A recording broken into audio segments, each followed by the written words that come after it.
We are good. How you doing? I haven't seen you in a little bit, Jim. Hey, I'm doing well, Eric. It's great to see you. Yeah.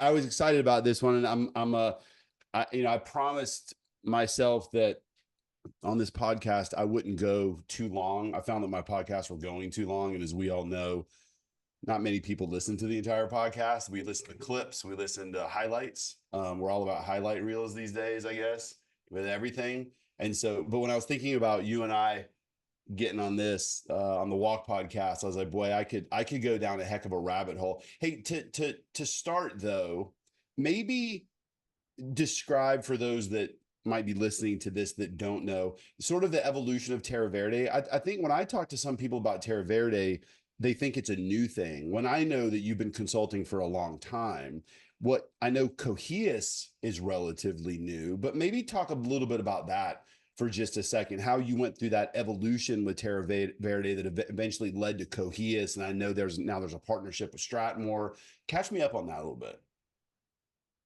Yeah, so we started Terreverde in 2011 and did a lot of work with depositories that were kind of working through the difficulties of the mortgage meltdown and how it affected them. So we worked with the federal regulators, we worked with a number of investment bankers, and really did a fair amount of bank consulting. And then we did a fair amount of work we literally did expert witness work on about $30 billion of residential mortgage-backed securities, private label securities, and evolved then into working with independent mortgage bankers and in the capital markets and helping to put capital market transactions together.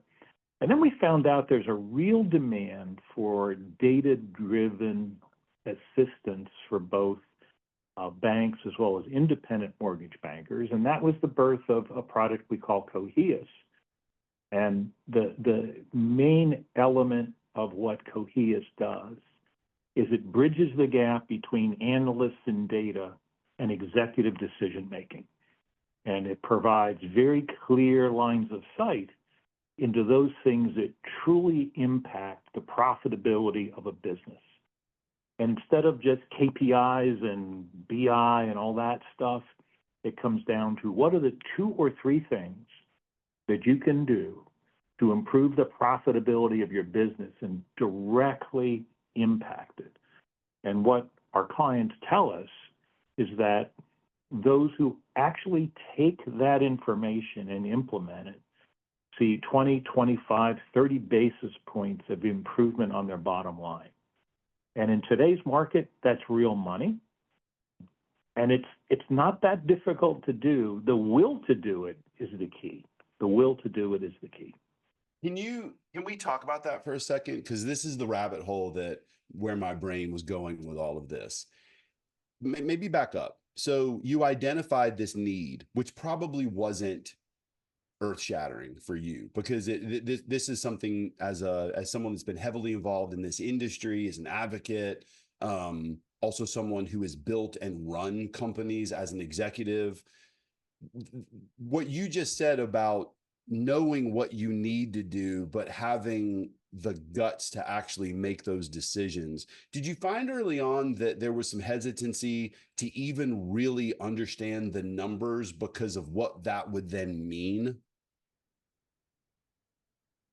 Absolutely. And if you don't mind me going down the rabbit hole of how Coheus kind of got its data-driven elements to it, I wrote a book in 2019 that was called Strategically Transforming the Mortgage Banking Business. And I talked to 2 influential sources out of the industry that really had a profound impact on me. The first was Gary Kelly of Southwest Airlines. I spent 2.5 days at Southwest and really just wandered around and talked to how they did business and how do you have a highly regulated business that's direct to consumer in which an error can be so costly in terms of human life, but yet you can still run. And at the time, they had 50 years of profitability. And Gary told me it's all about the numbers and how you monitor and make decisions based upon numbers, whether it's fuel consumption of aircraft, or the efficacy of pilots measured against what they should be doing on the flight plan, and it was transformational.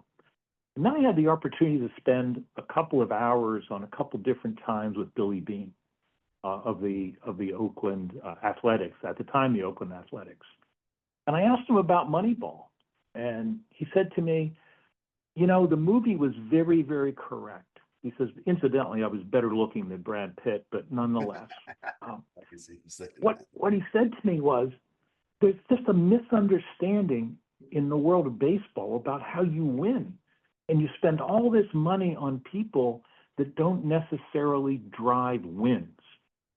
And ultimately, he knows a little bit about our business because he's spoken a couple times to the Mortgage Bankers Association. I've got, you know, over the last 5 years, the 5 years prior, spent some time with him. And he said to me that people do not understand in your business, you don't hire loan officers to do loans. You hire loan officers to make money. And your industry's completely screwed up because the ability to make money has nothing to do with volume of origination. And that just kept rattling around. And it's like, it's so true. There is a disconnect between the incentives of how we pay producers, whether they're account executives or mortgage loan officers, and the bottom line. And I'm going to be really bold. I've never said this, but the industry is scared shitless to address the cost issues on both the operational side and the production side. And the reason people are resistant to data-driven economics is it shatters their view of how this industry really works. And after 8 quarters of losses for 2/3 of the independent mortgage bankers out there, I'm no longer beholden to say, I need to, you know, pussyfoot around this. I need to be careful on what I say. It's the lack of will to address the need to make sure that the profit you want to make and the costs you incur fit in available revenue. And it's not that tough. You can't spend 450 basis points of cost when the market will only give you 350 basis points of revenue. It's just freaking crazy. I mean, you're turning me into a raving lunatic, Eric. So just so you know, you're turning me into a lunatic. I've never been this direct or blunt. But this industry, according to Billy Beane and Gary Kelly and Jim Deitch, does not understand the fundamentals of what it takes to make money. And we got to grow the stones to make the decisions to get our costs. And it's not origination costs necessarily. Stratmore just published some numbers that 91% of the independent mortgage banker underwriters are off-site. They're remote. So is it any wonder that their productivity has gone to hell? No, it's not. You can't manage people in a diverse workforce all over the place without the metrics to hold them accountable. And that's what's missing in this industry. We just pay billions of dollars for crap that doesn't do anything for us. I love that I didn't speak for several minutes. That was a drop the mic presentation for sure. I'm not surprised when you and I get together, this tends to happen sometimes. Okay. So my brain was going in several places, but you just ended on the operational cost. You also ended on something that I find fascinating, which is this idea that remote decreases cost and doesn't decrease productivity. Are you saying that what you're seeing across those that have gone remote, either because of it was a strategic and tactical decision to support better profitability, or it happened simply because of COVID and we were sort of forced into it and it was easy to keep people working remote? Are you finding with what you're seeing with the companies that you're supporting that the numbers don't line up and that you are seeing metrics that are showing you that productivity drops in that scenario? Yes. Tell me more. Absolutely.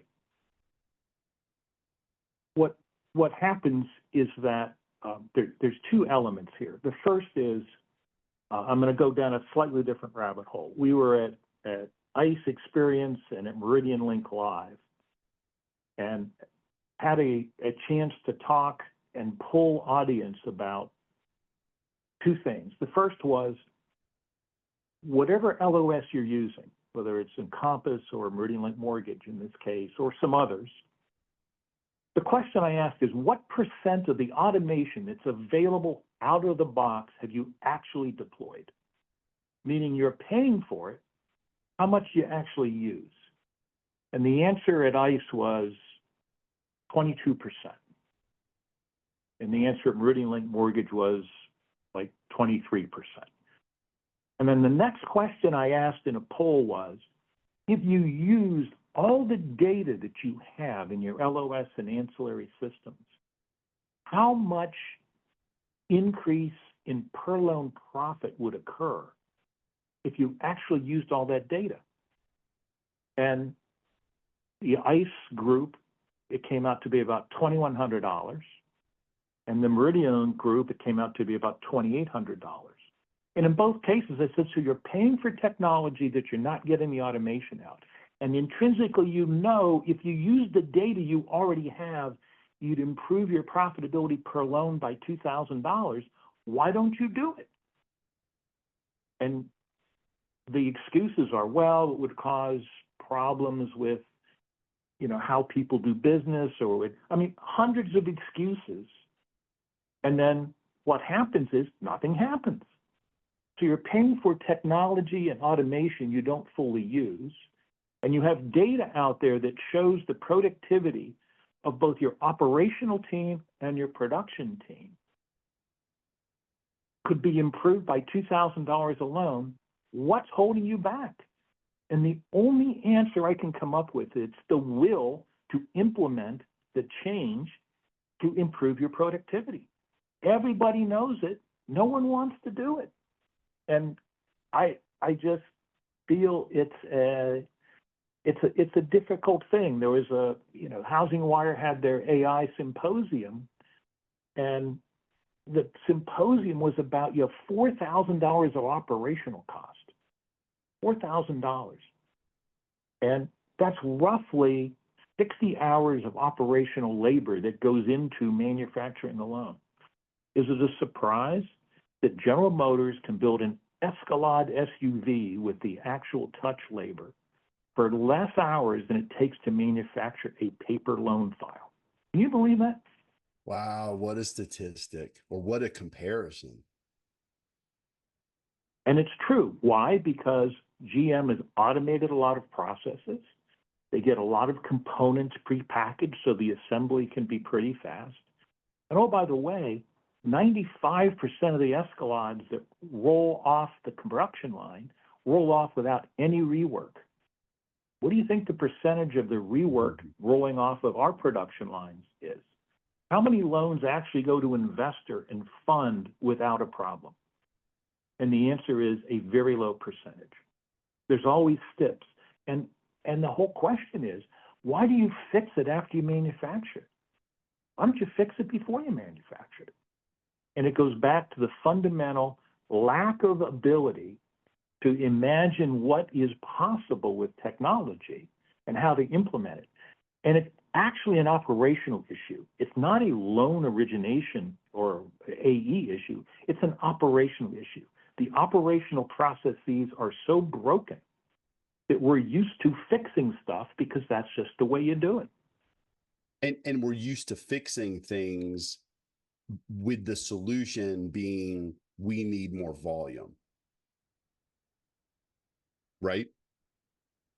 We need more volume, or wait till the Fed cuts rates or anything else. And what we've regardless of where it comes from. Right. Yeah.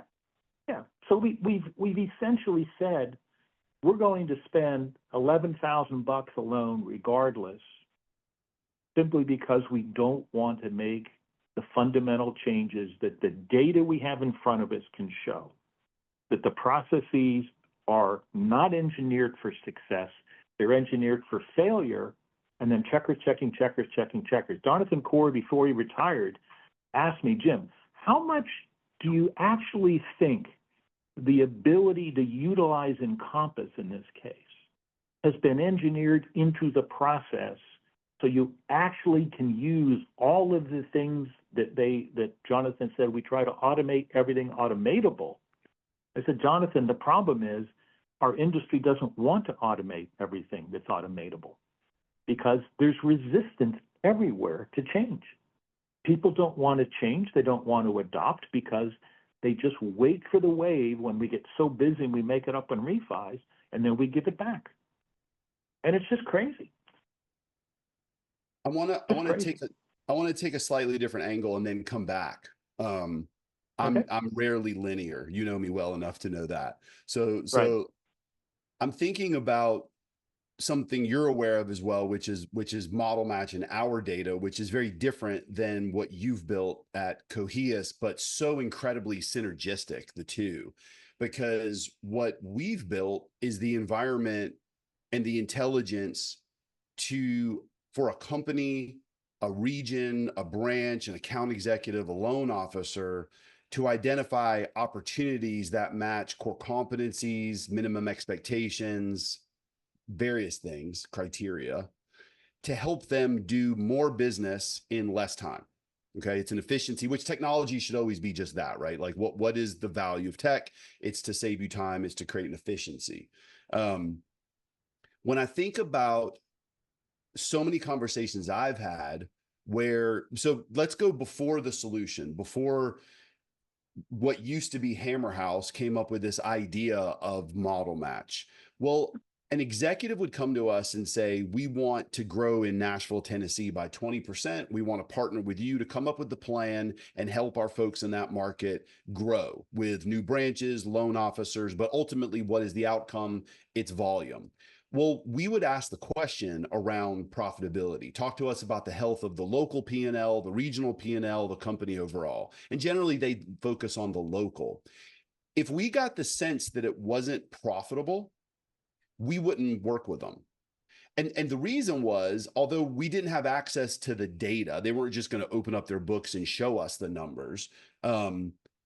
There was clearly something broken, and us trying to throw bodies at it wasn't going to fix the problem, which is very similar to what I'm hearing from you. The difference is now is you actually see the numbers. Those numbers get loaded into a technology platform. The tech shakes it and spins it and spits out, hey, here's the number relative, or here's the solution relative to the numbers. You still have to take action on it. But if you back up and even think about going and getting more volume to help solve the problem, do you find that executives don't necessarily even know how to help their branches or loan officers get one more loan? I mean, even if they think that's going to be the solution, what I have found is, do you really have an answer to that question? How are you going to help them do one more loan? Well, I'm going to answer the question, but like a good politician, I'm going to answer a different question than you asked. Right? Okay, great. Which is probably a better question than I asked. So feel free. No. But here, I think what I hear the question, and I'm going to a little bit reframe it, is there are profitable businesses out there where the executives have understood how to take advantage of the data, how to take advantage of model match or something similar. Although you and I know both, I have a great affinity to model match because the way it aggregates both the realtor and the loan officer data. So it's out there, and there are people doing it. But guess what? They're not telling anybody they do it because they don't want anybody to know they're doing it. Mm-hmm. They're just making money. And I see businesses, and some of our clients are doing extremely well. They're making money in a very tough market, but they're doing it because they're doing it smartly, and they're not. And people goes, Jim, data-driven isn't all it's up to be. I said, you're absolutely right. If you don't act on the data, it's not worth spending the money on. No, I agree with that. But if you could go through and, for instance, with your product, go through and say, here's a loan officer I'm interested in recruiting, and they've been 70% refi, and their production in refi is like this, and they're flatlined when they're not. Why do you ever think that they're going to do any purchase business? One of the things I tell my clients, and it frankly pisses them off, is that the people that got you here are not going to get you to nirvana, because if they could, they would have already. The people that got you here are going to do the same thing they've always done. And the true leadership, and there's a lot of them out there, and fortunately, we have a good mix of our clients that are in this role. They see the issue, they use the data, they solve the problem, they're making money, and they just smile, and they don't tell anybody about it. Because why would they? They don't want anybody to know how to really make money. Some of the most profitable originators right now have implemented and used technology, used your technology, used some of our technology, and they're making a really good amount of money. They've also made some really tough decisions on the markets they serve, the people that work for them, and ultimately how they approach the opportunities, because the realtor commission settlement, the ability of how homes are going to be sold, how inventory is going to be solved, the leadership that's thinking about those things is already making money. It's just 2/3 aren't. And ultimately this market will clear, and it will be really those people that can make the decisions and use the tools that can help them make money. So anyway, I don't want to overextend the answer, but hey. Yeah, no, and I appreciate that. And truthfully, when you talk about that LO that's so super profitable, that also doesn't mean that LO is doing the most volume. They're not necessarily showing up on a Scotsman's list, which is interesting also, because we don't highlight them. I mean, quite frankly, inside of public data, you can see volume, purchase to refi, product mix, but you don't know the whole story. You're missing some components of that story. So you don't know, which is where your product comes into play to really help decision around profitability. So as you say that, I think, okay, crystal ball moment. I don't know if I've got the Olympics up in the background, so I don't have CNBC or some Bloomberg or something. So I did see today that the 10-year dropped below 4 for the first time since February. Let's say it continues to drop, rates come down, the Fed makes some adjustments. Is that actually a potentially negative picture in your mind? Because all of a sudden, does that not demotivate more companies to get their house in order? Well, I think I went back to a book that Jim Collins wrote called Good to Great. Mm-hmm. And when you look at the companies that were featured in Good to Great, half of them don't exist anymore. And there's another book that was a follow-on, which was called Why the Mighty Fail, Why the Mighty Fall. And ultimately, what happens is Good to Great is really wonderful in a linear economy where you just see things going and you catch an idea and you make it work and you optimize it. But what you don't do is realize the wave that got you here isn't going to be the wave that continues forward forever. Whether it's Amazon, who disrupted the book business, or any other disruptor, the disruptor ultimately ends up getting disrupted. So when rates fall, everybody's going to go and say, hey, it's great, we have volume, we can now cover the $11,000 of costs that we have. And yeah, we'll increase volume and maybe that 11,000 turns to 9,000. What I think lenders need to be thinking about is how do you get that cost down to $5,000 or $6,000? Because if you could, you would be the rate leader and you'd still be making money. And the clients we're working with, we're absolutely thinking about how do you make a quantum leap down in the cost, particularly operational cost, of how you can do things right the first time, eliminate labor that doesn't need to be doing the touch labor that they're doing, eliminate the checkers checking checkers. And rates falling is great. It's going to cause our industry to become more profitable, but it's not going to return the equity or the return on equity that's necessary to sustain the business.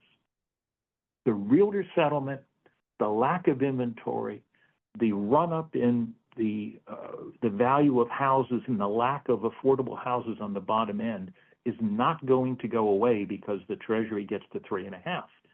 It may cover up or help a little bit. It may cause people to refinance some of those 7 and 6 handles that are out there. But after that's over, it's going to go right back to where we are. And we haven't solved the issue.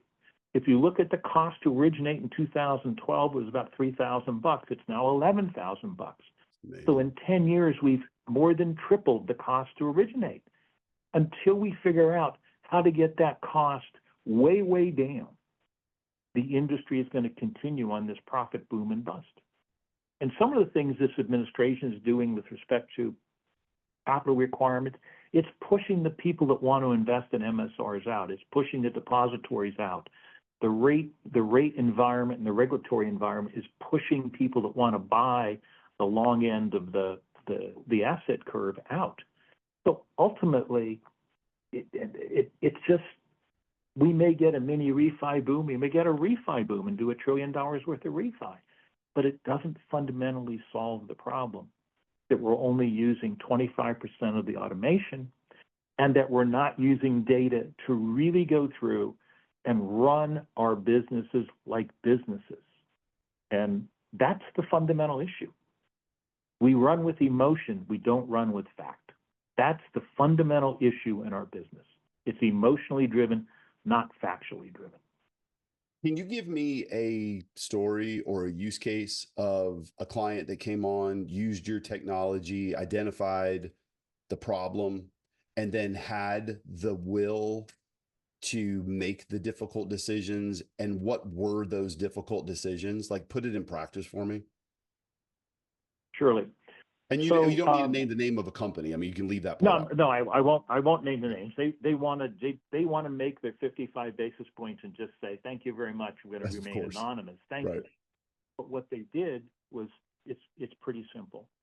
That if you took the population of fill in the blank, originators, processors, underwriters, closers, whatever, and you looked at the productivity, you would see the Pareto principle in action.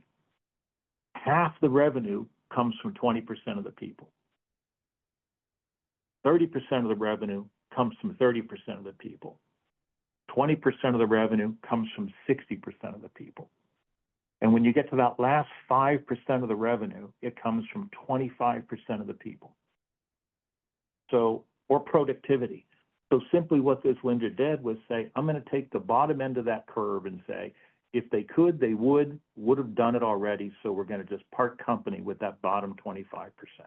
And you're speaking specifically to the revenue generator right now. You're speaking specifically to the loan officer. To the revenue generator. And basically said those that can't make the minimum just can't be here. So they made that decision. And the second thing they did was go through the operational team and say, that bottom element of the operational team, if it's because they don't have the ability to perform at the higher level, we just have to thank them for their service and let them go. So essentially, they took that bottom group of producers and operational team and made the tough decision to say, we can't afford to keep you. And that pushed profitability up a very, very large amount. Then they went to that middle group and said, if you did this and this and adopted the technology or adopted the model match technology, you could be much more effective. And they lifted that whole curve up on the production side, and they lifted the whole operational side curve up. So as you were getting 50 cases out of an underwriter, you were getting 27, 28 cases out of a processor, you were getting 100 cases out of a closer. And what happened is profitability just skyrocketed because you weren't carrying or trying to spend time on the people that for whatever reason just weren't the right match for that particular role in that particular lender. And instead of trying to say, maybe you'll get better, we'll wait for the refi boom, they said, we need to make money today to build our capital. And they did.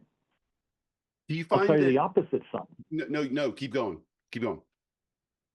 So the opposite side of that is, have some familiar with some lenders that literally did not make those decisions and continued to just fund and fund and fund, and literally gave back over the last 2 years half of their net worth, and ultimately found out that giving away half your net worth is not a good business decision. It's not a good personal planning decision. And finally made the decision of, I just don't want to be in this business anymore. And they left the business. But they gave away half their worth to get to that decision, when it was obvious at the time that if you simply did that same process, you'd make money, you wouldn't have dissipated half of your equity, and you'd be much better off and have a sustainable business that's saleable, as opposed to simply say, I'm just going to give up and, give my franchise, take my equity out of the business, pay off my warehouse line, and all my originators are now working for one of the bigs, and, I have an earnout. And one of the people that went through that said, they're basically paying me my own money that I could have done a different deal on. I said, sure, that's exactly right. So those are the two choices. It's a tale of two cities. Yep. It's the best of times. It's the worst of times. Well, what I like about that is that I'm not suggesting what you just said is easy, but it is simple. It's not easy, but it is simple. You didn't go through this myriad of, well, look, you're going to have to invest in these 20 things. You're going to lose more money. But then eventually, once you adopt these 20 things and you completely change your business model, then you're going to start to get back to profitability. You actually just showed them, hey, let's do an oil change essentially, and the car's going to run better, damn near immediately. I start thinking about, some of the use cases that we have where we have leaders that, they'll come in and say, look, if we can just get this percentage of originators to do one more unit per month, that would change everything. What I have found, and I wonder if, and this is sort of the question I asked earlier, is do those executives even know how to help that originator do one more unit a month? What we found was, sure, you can utilize data like Model Match has to identify new opportunities, new referral partners, let's say, and you can vet those referral partners with the data. Here's 80% you shouldn't even touch because there's no reason to. Here's 20% that we should then put into a bucket, create some additional criteria, see which are the 5 or 10 that get spit out, and let's take action on them. But even easier than that is the connection points with transaction details that can show an originator where they're connected to an agent. Maybe one that has been the listing agent they've never done a buy-side transaction with, but I have information inside of this data that helps me engage with this person now. It's not a cold call. It's someone that's actually been involved on a property that I've had a connection with. And they start hearing this and they think, okay, that allows me to hold on a little bit longer. Let me put this tool in the hands of these originators. If they adopt it, there's a good chance they might be able to get one more unit per month, and we're having a very different conversation. But you then go the next level, which is, yeah, but if they don't adopt it, are you willing to make the difficult decision? So that's one thing. And I'm gonna say one other thing, and then feel free to just freestyle with me a little bit here. But you talked about finding that bottom X% of revenue generators and making difficult decisions, because these are human beings that we have relationships with, and we get to know their family, and we see their kids grow up, and we ask about their vacations. It's not an easy thing to do. That doesn't mean it's a good business decision to keep just hoping and hoping and hoping that they're going to figure this thing out. The flip side of that, though, is you're also making a difficult decision on the operations side. And to me, that feels like it's a better story to those that are still there. We made both of these decisions to put all of us in a better position to be successful. So I didn't ask a question just then. I just kind of ranted for a little bit, but I'm guessing you've seen some of these things play out. It's a very this industry describes itself as very family oriented. It's our team, it's our family, it's our group. There's a social network around the group, and that is a wonderful thing. But what's happened is the social network doesn't differentiate on performance. And as a result, if you ask anybody in a company who the top performers are and the bottom performers, they know. And they absolutely know. And we're not advocating you go in and say, okay, this is the bottom 25%, cut them. That's not the advocation. The advocation is on that bottom 25%, you simply go and say, you're not profitable for us. For you to be profitable, we'll give you all the help that you need and we'll coach you. We'll give you the tools, we'll give you the knowledge of how to do it. But you have to do it. And if you don't do it, you can't be here. So in 90 days, if you're not at this level, you just can't be here. Do we understand each other? And you do it transparently, and you give them the opportunity to say, these are the tools you can use if you want. But if you choose not to use them and you don't hit the minimum, or if you use them ineffectively and don't hit the minimum, then you can't be here. And it's the same for underwriters and processors and everybody else. But the difficult decision is a branch manager will say, well, my processor is essential to me, and if I don't have her or him, I won't be here, I'll have to leave. And the answer oftentimes is, okay, we'll work around that. And the same, I have a loan officer that's doing 1 unit a month, but he's a good guy and he's been here a long time and blah, blah, blah. And if I have to cut him, then I'm just going to move. And that hostage taking degrades profit. And it happens every day. You see it, I see it. It's the answer is, I'm really sorry, but you need to make the decisions. And if you want to carry them, then you can pay for them. Right.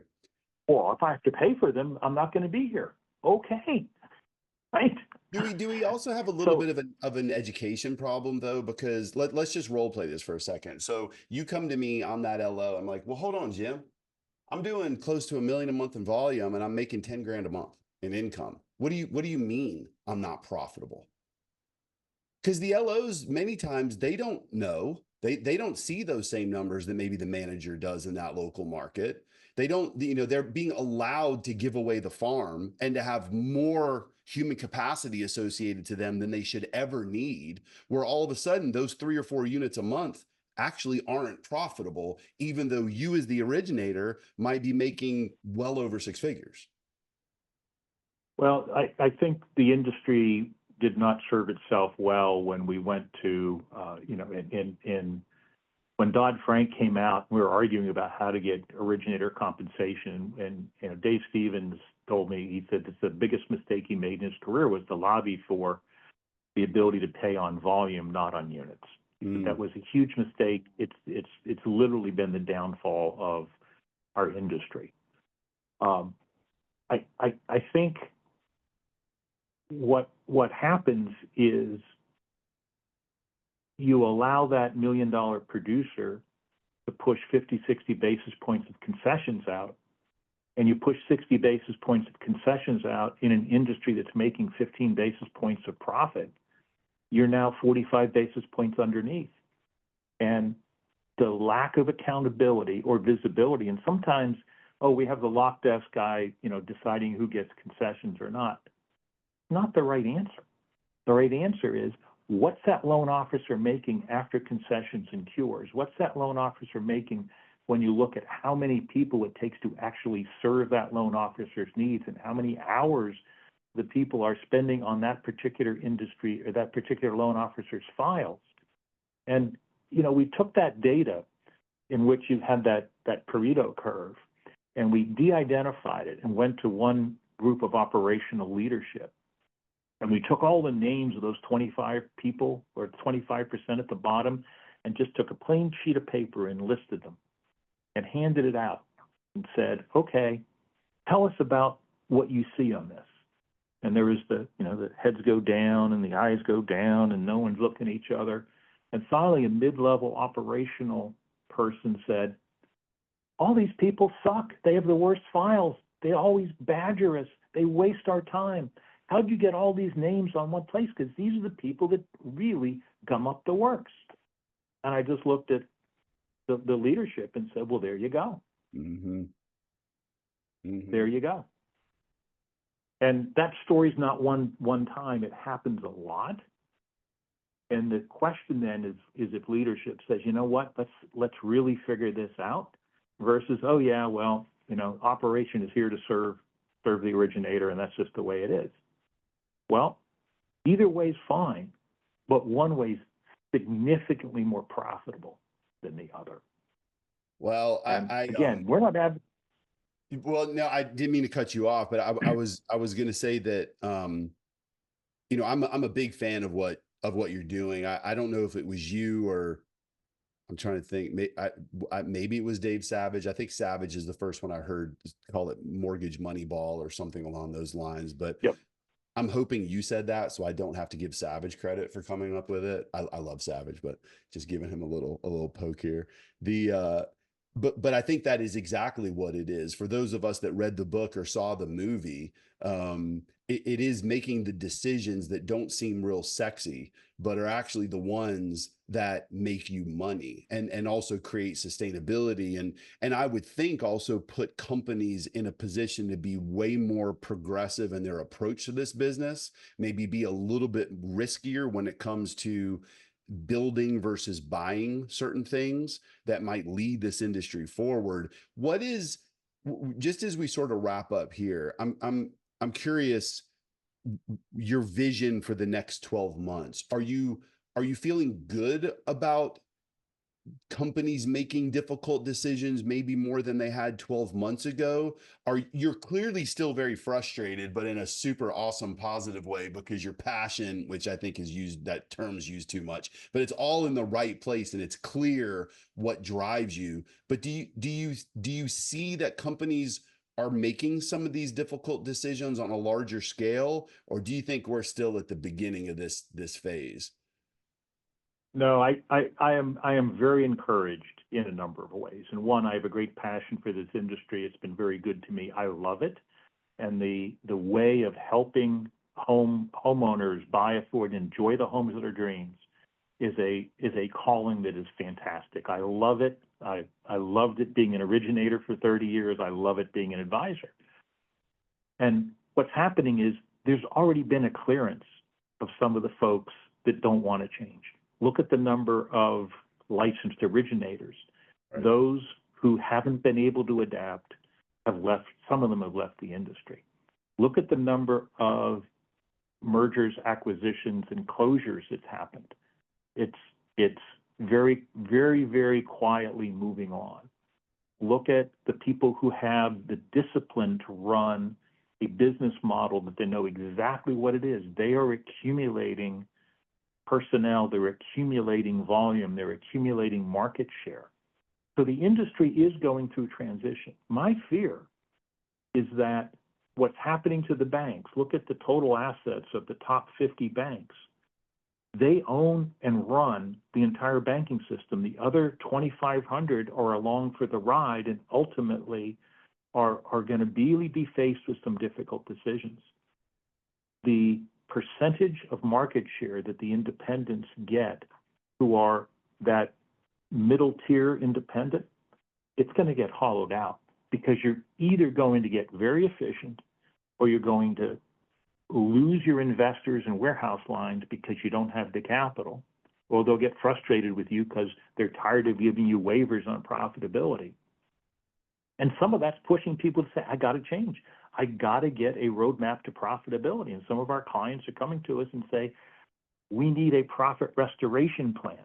And that word means someone, whether it's their warehouse lenders or their investors, have said, you've got to find a way to make money and you better give us a plan. And it can't be a plan that's based on we're going to wait for rates to go down. It's got to be how we're going to manage. So I think the industry is going to cleanse itself one way or the other. The thing that I really am frustrated about is that no one needs to lose this game. Everybody can win this game. It's not a zero-sum game. And it hurts me to see some of my dear friends just be getting beaten up day in and day out because they just don't have the discipline or the heart to say, this just won't work anymore. We have to adapt. And I'll leave you with this story. And it goes back to a book written by two Intel executives. And the name of the book is Only the Paranoid Survive. And if you want to get the book, it's on Amazon. But there's a story of these two executives, one being Gordon Moore, looking at each other, and they're getting killed in the memory business. And they just can't make any money in it because the foreign competitors keep beating them up. The volume and saturation. Intel was the memory maker, and they just couldn't do it. So they said, well, if we were the board, we'd fire these two people and get new people. So Gordon looked at his partner, and they walked out, and they walked back in and said, we're fired. What do we need to do? We're getting out of the memory business. And it was hard because they struggled. 80% of the people that brought Intel to where it was today had to be laid off. They were family. They were the people that caused this company to have its success. But just like that ramp, it doesn't work anymore. They focused on microprocessors. And you know what happened? They went from the 8088 to the 8186, the 8286, through Pentium, through all of their processors. And what's happening in Intel today? NVIDIA's got a better processor, and they're going to go through the same thing. It's just the same story. So every business is going to get disintermediated. It's going to get disrupted. And how you can stay ahead of it is really intellectual, not emotional. But if you let the emotion run your business, you will absolutely, ultimately lose because you have to adapt and you have to make tough decisions. CEO, COO doesn't mean go to the club and just, it means it's tough decisions and you have to set strategy. And there are people that are doing that and making lots and lots of profit and lots of money, but they're not advertising it. Why would they? Right. Right? The best thing to do is just go make the money and not tell anybody. So I'm very optimistic this industry will fix itself. It's just the pain of waiting is going to cause a lot of economic loss to people that I care a lot about, which is the industry. And I wish we could just adapt and adopt. I love it. So I guess the takeaway is if you want to know who you need to pay attention to, it's probably not the ones playing golf at Congressional during the week. It's the ones that are in the lab doing the hard work on a daily basis and making the difficult decisions. Jim, I'm when I kill the recording, don't go anywhere so you and I can hang out for just a minute after we hit stop. Okay. But I'm so glad to know you. I'm so glad to call you a friend and someone that I can ask questions of when I don't understand things, which is a lot of things. I'm really excited about what you're doing. And where can I know folks can find you on the Terreverde website, Coheus? Is there a quick and easy way to go check out what you're doing at Coheus? Yeah, terreverde.com or coheus.com. Okay, perfect. I thank you so much for coming on here. Something tells me in the next 3 to 6 months, we might need to run this back as the industry continues to evolve. But thanks for joining me on the podcast today, Jim. Eric, thank you. And, many of the ideas that came from our early work when you helped us at Hammer House build our company. So that relationship continues, and I appreciate it. That's someday we'll have to do another one and tell the story of when I got stuck at the bank because a squirrel chewed through a transformer and you guys went on lockdown and I almost missed my flight. That'll be another podcast. Another story, right? All right. Thanks, Jim.